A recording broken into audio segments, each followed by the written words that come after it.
నమస్తే, welcome to news hour. నేను Deepika. Details చూద్దాం. కేంద్ర బడ్జెట్లో ఆదాయ పన్ను మినహాయింపు మధ్యతరగతి ప్రజలకు పెద్ద ఊరట అని సీఏ అనిల్ బెజవాడ అన్నారు. 12 లక్షల వరకు ట్యాక్స్ లేకపోవడంతో పాటు మిగిలిన ట్యాక్స్ స్లాబులు కుదించడం పెద్ద బెనిఫిట్ అవుతుందన్నారు.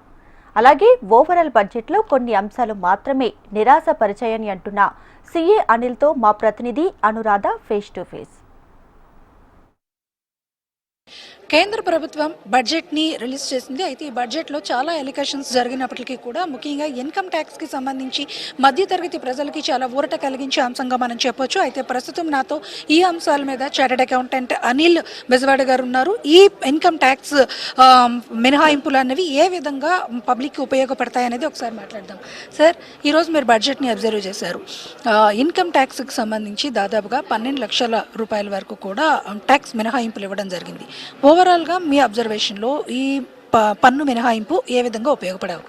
అంటే పోయిన సంవత్సరం ట్యాక్స్ 70,000 ఎక్స్ట్రా పే చేసిన వాళ్ళు వచ్చే సంవత్సరం 70,000 పే చేయాల్సిన అవసరం లేదంటే డెఫినెట్గా ఈ శాలరీడ్ ఎంప్లాయీస్కి అది బిగ్ రిలీఫ్. ఆ అమౌంట్ని వాళ్ళు సేవింగ్స్ కావాలంటే సేవింగ్స్ చేసుకోవచ్చు, ఎక్స్పెన్సెస్ కావాలంటే ఖర్చు పెట్టుకోవచ్చు, లేకపోతే ఏదన్నా కంపెనీ షేర్లు కొనుక్కుంటే ఇన్వెస్ట్మెంట్ కావాలంటే ఇన్వెస్ట్మెంట్ చేసుకోవచ్చు. ఆ మిడిల్ క్లాస్ పీపుల్ జీవన ప్రమాణాలు డెఫినెట్గా ఇంప్రూవ్ అవుతాయి. గవర్నమెంట్ కూడా ఎప్పుడైతే వీళ్ళు ఆ 70,000ని ఏదైనా ఒక వస్తువు ఒక సర్వీసు కొనుక్కున్నప్పుడు దాని మీద జిఎస్టీ గవర్నమెంట్కి వస్తుంది. లాంగ్ రన్లో గవర్నమెంట్కి కూడా అది ఉపయోగమే. ఇది ఇద్దరికి విన్ విన్ సిచ్యువేషను. సరే, అంటే ఇప్పుడు ట్యాక్స్ స్లాబ్స్ని కనుక చూసుకుంటే కనుక దాదాపుగా గతంలోకి ఇప్పటికీ కూడా కొంత మిడిల్ క్లాస్ పీపుల్కి ఊరట కలిగించిన అంశమే అని చెప్పాలి. అయితే ఇందులో ప్రధానంగా ట్యాక్స్ స్లాబ్స్ మీరు అబ్జర్వ్ చేసినట్లుగా ఎలా ఉన్నాయి? అవి లాస్ట్ ఇయర్కి ఇప్పటికీ కూడా మీరు లాస్ట్ టైం ఇప్పుడు కంపారిజన్ చెప్పారు. సో ఓవరాల్గా ఇప్పుడు మీ అబ్జర్వేషన్లో ఈ ట్యాక్స్ స్లాబ్స్ అనేవి ఎట్లా? అంటే కొంత లైబిలిటీ స్లాబ్స్లో రేట్స్ మార్చడం వల్ల కూడా కొంత లైబిలిటీ తగ్గుతుంది. సో అది కూడా ట్యాక్స్ పేయర్స్కి బిగ్గెస్ట్ రిలీఫ్. సో డెఫినెట్గా ఇది ట్యాక్స్ పే చేసే వాళ్ళ ముఖంలో చిరునవ్వుని చూపిస్తుంది. డెఫినెట్గా ఇది పాజిటివ్ ఇంపాక్టే క్రియేట్ చేస్తుంది. ఓవరాల్గా మిగతా బడ్జెట్ అలికేషన్స్ కనుక మనం చూసుకుంటే కనుక ఆంధ్రప్రదేశ్లో ఇంకొంత అలికేషన్స్ జరిగి ఉంటే బాగుండేది అని కూడా ఒక మాట వినిపిస్తూ ఉంది. మీ అబ్జర్వేషన్లో మీరు ఈ బడ్జెట్ మీద ఏం చెప్పాలనుకుంటున్నారు? అంటే ఆంధ్రప్రదేశ్ పేరు పిలవలేదని చెప్పి మనం ఎక్కువ వరి అవ్వాల్సిన అవసరం లేదు. ఎందుకంటే బడ్జెట్ పోయిన సంవత్సరంతో పోలిస్తే, అంతకుముందు సంవత్సరాలతో పోలిస్తే చాలా తక్కువ టైంలో జస్ట్ మేజర్ అలొకేషన్సే ఎక్స్ప్లెయిన్ చేస్తా బడ్జెట్ ముగించేసింది Nirmala Sitharaman honourable finance minister. కానీ ఎనెక్సెస్ డీటెయిల్గా చూడాలి మనం.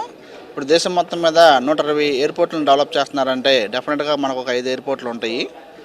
అదేవిధంగా 1,00,000 కోట్లతోటి infrastructure public private partnership modes తోటి స్టేట్స్ తోటి పార్ట్నర్షిప్ తోటి ఇన్ఫ్రాస్ట్రక్చర్ క్రియేట్ చేస్తామంటున్నారు. డెఫినెట్గా మన రాష్ట్రానికి కూడా కొన్ని హైవేస్, కొన్ని ఇన్ఫ్రాస్ట్రక్చర్ ప్రాజెక్ట్స్ వస్తాయి. అన్నిటికి మించి స్టూడెంట్స్ మీద ఎక్కువ ఇన్వెస్ట్మెంట్ చేస్తుంది గవర్నమెంట్. అది మెడికల్ కాలేజెస్ అవ్వచ్చు, ఐఐటీస్ కావచ్చు, సెంటర్ ఆఫ్ ఎక్సలెన్సెస్ కావచ్చు, లేకపోతే ఆర్టిఫిషియల్ ఇంటెలిజెన్స్ ప్రమోట్ చేయడానికి ఇన్నోవేషన్ సెంటర్స్ కావచ్చు. వీటన్నిటి వల్ల ఎప్పుడైతే నాలెడ్జ్ ఎకానమీని మనం ఇంక్రీజ్ చేస్తామో అక్కడ హ్యూమన్ రిసోర్సెస్ డెవలప్ అయ్యి ఇన్వెస్ట్మెంట్స్ని అట్రాక్ట్ చేయడానికి చాలా ఉపయోగపడుతుంది. తర్వాత ఎక్కువ లేబర్ వర్క్ చేసే ఇండస్ట్రీస్కి గవర్నమెంట్ వరాల జల్లు కురిపించింది. అంటే కొన్ని ఇన్సెంటివ్స్ కావచ్చు, లేకపోతే ఆ ఏరియాస్లో టెస్టింగ్ సెంటర్స్ కావచ్చు, లేకపోతే ఆ ఏరియాస్లో స్కిల్ డెవలప్మెంట్ సెంటర్స్ కావచ్చు, టాయ్స్ ఇండస్ట్రీ కావచ్చు, లేకపోతే ఫుడ్ ప్రాసెసింగ్ ఇండస్ట్రీస్ కావచ్చు, టెక్స్టైల్ ఇండస్ట్రీస్ కావచ్చు. వీటిలో ఎక్కువ వర్క్ ఫోర్స్ అంటే మిషన్లతో కాకుండా మనుషులతోటి ఇవన్నీ తయారు చేసే ఐటమ్స్ కాబట్టి ఆ ఇండస్ట్రీస్కి గవర్నమెంట్ వరాలు జల్లు కురిపించింది. ఇవన్నీ డెఫినెట్గా మన రాష్ట్రంలో కూడా ఏదో కొన్ని ఇండస్ట్రీస్కి ఉపయోగపడతాయి. సో మన రాష్ట్రం పేరు పిలవలేదని చెప్పి మనమేమి ఆందోళన చెందాల్సిన అవసరం లేదు.